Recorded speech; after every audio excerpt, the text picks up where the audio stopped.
তো হ্যালো বন্ধুরা, কেমন আছো সবাই? আশা করছি সবাই ভালো আছো। Welcome to smart approach. তো আজকে দেখো প্রফিট অ্যান্ড লসের খুবই একটা ইম্পর্টেন্ট অঙ্ক এনেছি, এবং এই ধরনের অঙ্ক কিন্তু সিজিএল, সিএইচএসএল সব জায়গাতে কিন্তু প্রচুর প্রচুর পরিমাণে দিচ্ছে, এবং সিজিএল টায়ার টুতেও কিন্তু এই ধরনের অঙ্ক এসেছিল। তো এই ধরনের অঙ্কগুলো সলভ করার ক্ষেত্রে কিন্তু একটা বিশেষ মেথড আছে, যে মেথডটাকে বলা হয় বাটারফ্লাই মেথড। তো আজকে আমি তোমাদের দেখাবো যে বাটারফ্লাই মেথড কি, এবং বাটারফ্লাই মেথডের ইউজ করে তোমরা এই ধরনের অঙ্ক কিভাবে খুব সহজে সলভ করবে। ঠিক আছে, খুব সহজে 10 থেকে 15 সেকেন্ডের মধ্যে তোমরা কিন্তু অঙ্ক সলভ করে ফেলবে। তো দেখো কি বলেছে, ফার্স্ট অঙ্কটা তোমরা দেখো। অঙ্কটাই বলেছে the profit obtain by selling an article for 86 is twice the loss obtain by selling the same article for 53। মানে কি বলতে চেয়েছে, মানে বলতে চেয়েছে যে 53 টাকায় বিক্রি করে কোনো একটা বস্তুকে 53 টাকায় বিক্রি করে যে পরিমাণ লস হয়, সেই বস্তুটাকে যদি আমি 86 টাকায় বিক্রি করি তাহলে কিন্তু ডবল পরিমাণ আমার লাভ হবে। মানে 53 টাকায় বিক্রি করে যে পরিমাণ টাকা আমার লস হতো, 86 টাকায় বিক্রি করে তার ডবল পরিমাণ টাকা আমার লাভ হবে।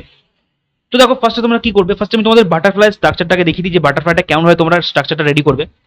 তো দেখো ফার্স্টে তোমরা এখানে লিখবে সিপি, ঠিক আছে, সিপি লিখলে ডান দিকে লিখবে এসপি প্রফিট, ডান দিকে লিখবে এসপি প্রফিট, এবং বাম দিকে লিখবে এসপি লস, এসপি লস। যেটা সেলিং প্রাইস, যে সেলিং প্রাইসটাই প্রফিট হবে সেটা হচ্ছে তোমার এসপি প্রফিট, এবং যে সেলিং প্রাইসটাই লস হবে সেটা হচ্ছে এসপি লস। ডান দিকে হলো প্রফিট, প্রফিট, এবং বাম দিকে লেফট সাইড আমার লস। এবং এই প্রফিট এবং লসের মধ্যে কিন্তু অঙ্কে একটা বিশেষ সম্পর্ক বলে দেবে, সেই সম্পর্কটা আমরা অনুপাতে লিখবো। ঠিক আছে, এক্স রেশিও ওয়াই অনুপাতে আমরা কিন্তু লিখবো। তো এটা হচ্ছে মেন স্ট্রাকচারটা, এটা হলো আমার বাটারফ্লাই মেন স্ট্রাকচার। এবং তোমরা দেখছো এই স্ট্রাকচারটা অনেকটা বাটারফ্লাই মতো দেখতে, তাই জন্য এই মেথডটাকে বলা হয় বাটারফ্লাই মেথড, বুঝলে? তো এবার অঙ্কে আসি। তো এবার এই অঙ্কটা আমরা কিভাবে বাটারফ্লাই মেথড দিয়ে সলভ করবো, ঠিক আছে? দেখো ফার্স্ট লিখবো সিপি, সিপি লিখলাম। তাহলে সেলিং প্রাইস লাভ কত, 86টা আমার লাভ হয়েছে, 86 টাকায় বিক্রি করে আমার লাভ হয়েছে, তাহলে লিখবো দেখো, তাহলে আমি ডান দিকে লিখবো এসপি প্রফিট, এসপি প্রফিটের ঘরে লিখবো 86, 86। লেফট সাইডে কি লিখবো, এসপি লস, এসপি লস কত, এসপি লস হচ্ছে 53, 53।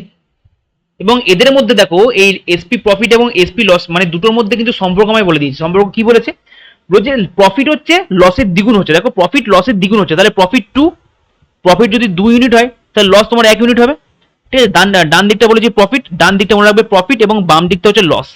ঠিক আছে, আশা করছি তোমরা বুঝতে পেরেছো। এবার দেখো, এবার এইটার মধ্যে ডিফারেন্স কত, ঠিক আছে, এইটার মধ্যে ডিফারেন্স কত, এই দুটোর মধ্যে ডিফারেন্স কত, 86 আর 53 মধ্যে ডিফারেন্স কত, ডিফারেন্স হচ্ছে 33। ঠিক আছে, 86 থেকে 53 যদি বাদ দিই তাহলে 33 আসছে। এই 33টার ভ্যালুই কিন্তু হচ্ছে আমার এই দুটো যোগফল। দেখো এখানে 1 আর এখানে 2, মোট 3 টুকরোর ভ্যালু হচ্ছে আমার 33। মানে কি 3 এর ভ্যালু 33, তাহলে 1 এর ভ্যালু কত, 1 এর ভ্যালু হচ্ছে 11।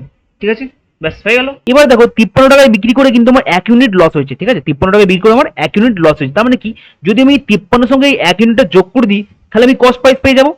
ঠিক আছে, তাহলে কি 1 ইউনিট মানে কত, 11। তাহলে দেখো CP equal to 53 plus 11 equal to 64। দেখো সিপি পেয়ে গেলাম 64, তাহলে 64 আমার অ্যান্সার। বুঝতে পারলে? এবার তোমরা যদি মনে করো যে তোমরা প্রফিট দিয়ে বার করবে, প্রফিট দিয়ে যদি বার করতে চাও তাহলে কি মাইনাস করে দেবে। ধরো কোনো বস্তু একটা নির্দিষ্ট পরিমাণ টাকায় বিক্রি করে তোমার কিছু পরিমাণ লাভ হলো, তাহলে সেই টাকা থেকে আমার লাভটা বাদ দিলে আমি কস্ট প্রাইস পেয়ে যাবো।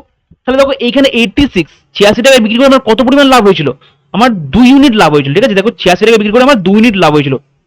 তাহলে যদি আমি 86 থেকে মাইনাস 2 ইউনিট করে দিই তাহলে 2 ইউনিট মানে কত, 1 ইউনিট মানে 11, তাহলে 2 ইউনিট মানে কত, 22।